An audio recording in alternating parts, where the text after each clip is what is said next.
कल्पना कीजिए उस बालक की जिसके पास अखबारों का गट्ठर है, पैरों में शायद थकान है, लेकिन आंखों में आसमान को छूने की जिद।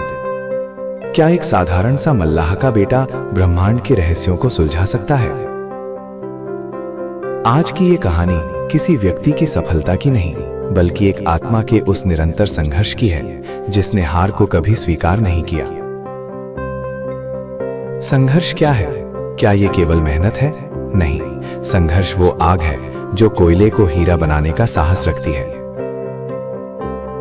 आइए उस महापुरुष के अंतर्मन में झांकते हैं जिसने सिखाया कि सपने वो नहीं होते जो आप नींद में देखते हैं, सपने वो होते हैं जो आपको सोने नहीं देते। रामेश्वरम की उन गलियों में चलते हुए मेरे मन में हमेशा एक द्वंद्व रहता था। घर की आर्थिक स्थिति ऐसी थी कि हर निवाला एक संघर्ष की कहानी कहता था। पिताजी की नाव जो श्रद्धालुओं को किनारे तक ले जाती थी, हमारी उम्मीदों का इकलौता जरिया थी। जब वो नाव तूफान में खो गई तो मन के भीतर भी एक तूफान उठा। क्या मुझे अपनी पढ़ाई छोड़ देनी चाहिए? क्या मेरी नियति केवल अभावों में जीना है? सुबह की उस ठंडी हवा में जब मैं अखबार बांटने निकलता था तो पन्नों पर छपी खबरों से ज्यादा मैं उन अक्षरों में अपना भविष्य ढूंढता था। मुझे याद है जब मेरी बहन ने अपनी चूड़ियां गिरवी रखती थी ताकि मेरी फीस भरी जा सके। उस दिन मेरी अंतरात्मा मुझ पर चिल्ला रही थी, क्या तुम इस त्याग के योग्य बन पाओगे? क्या तुम अपनी इस गरीबी की जंजीरों को तोड़ पाओगे? वो बोझ, वो जिम्मेदारी एक छोटे से बालक के कंधों पर बहुत भारी थी, लेकिन वहीं से एक संकल्प ने जन्म लिया कि ज्ञान ही वो एकमात्र शस्त्र है जो किस्मत की लकीरों को बदल सकता है। वक्त बीता पर चुनौतियां कम नहीं हुई। मद्रास इंस्टीट्यूट ऑफ टेक्नोलॉजी में जब मैं एक प्रोजेक्ट पर काम कर रहा था, तब मेरे प्रोफेसर ने मुझसे कहा था, अब्दुल, अगर 3 दिन में ये डिज़ाइन पूरा नहीं हुआ तो तुम्हारी स्कॉलरशिप खत्म हो जाएगी। स्कॉलरशिप का जाना मेरे लिए केवल पैसों का जाना नहीं था, बल्कि मेरे परिवार की उम्मीदों का टूट जाना था। उन 3 रातों में मैं सोया नहीं। डर और संदेह मेरे कानों में फुसफुसा रहे थे, तुमसे नहीं होगा, तुम एक साधारण परिवार से आए हो, तुम्हारी सीमाएं बहुत छोटी हैं। हर असफल प्रयास के साथ मेरा आत्मविश्वास डगमगा रहा था।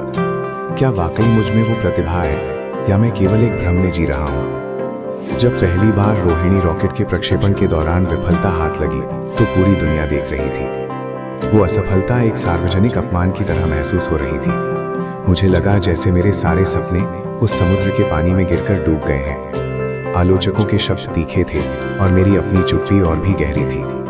वो क्षण मेरे जीवन का सबसे अंधकारमय समय था। जब आप अपना सर्वस्व झोंक देते हैं और फिर भी परिणाम शून्य मिलता है तो मन टूटने लगता है। मैं खुद से पूछ रहा था, क्या ईश्वर मेरी परीक्षा ले रहे हैं या मैं गलत रास्ते पर हूँ? विफलता का वो बोझ मुझे भीतर तक कुचल रहा था। ऐसा लग रहा था कि शायद नियति ने मेरे लिए सफलता लिखी ही नहीं है। लेकिन तभी मेरे गुरु के शब्दों ने मेरे भीतर एक दीपक जलाया। उन्होंने कहा था, विफलता केवल एक मोड़ है, गंतव्य नहीं। मैंने महसूस किया कि मैं डर क्यों रहा था, क्योंकि मैं केवल परिणामों के बारे में सोच रहा था। मैंने ये नहीं देखा कि उस संघर्ष ने मुझे कितना धैर्यवान और साहसी बना दिया है। वो एहसास एक बिजली की तरह था। जो व्यक्ति गिरकर उठना जानता है, उसे दुनिया की कोई भी ताकत रोक नहीं सकती। मेरी हार मेरा अंत नहीं थी, बल्कि एक नई शुरुआत की तैयारी थी। अब मेरा नजरिया बदल चुका था। अब डर की जगह जिद ने ले ली थी। मैंने अपनी टीम के साथ फिर से काम शुरू किया। इस बार मेरी आंखों में थकान नहीं, बल्कि एक चमक थी। हमने अपनी गलतियों को अपनी सीढ़ी बनाया।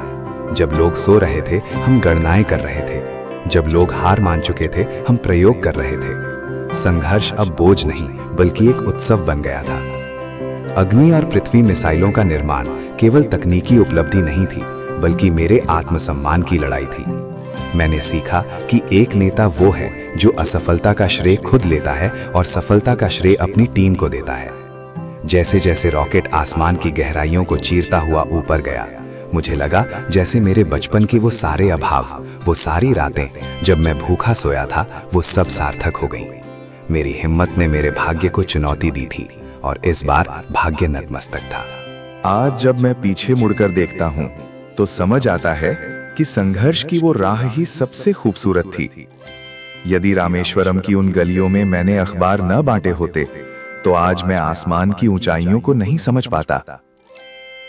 याद रखिए, कठिनाइयां आपको बर्बाद करने के लिए नहीं आती, बल्कि वे आपके भीतर छिपी हुई सामर्थ्य और शक्ति को बाहर निकालने के लिए आती हैं। कठिनाइयों को यह बता दीजिए कि आप उनसे कितने कठिन हैं। चाहे आप किसी भी पृष्ठभूमि से हों, चाहे आपके पास कुछ भी ना हो, बस एक चीज होनी चाहिए, अटूट विश्वास। जो व्यक्ति सूरज की तरह चमकना चाहता है, उसे पहले सूरज की तरह जलना सीखना होगा।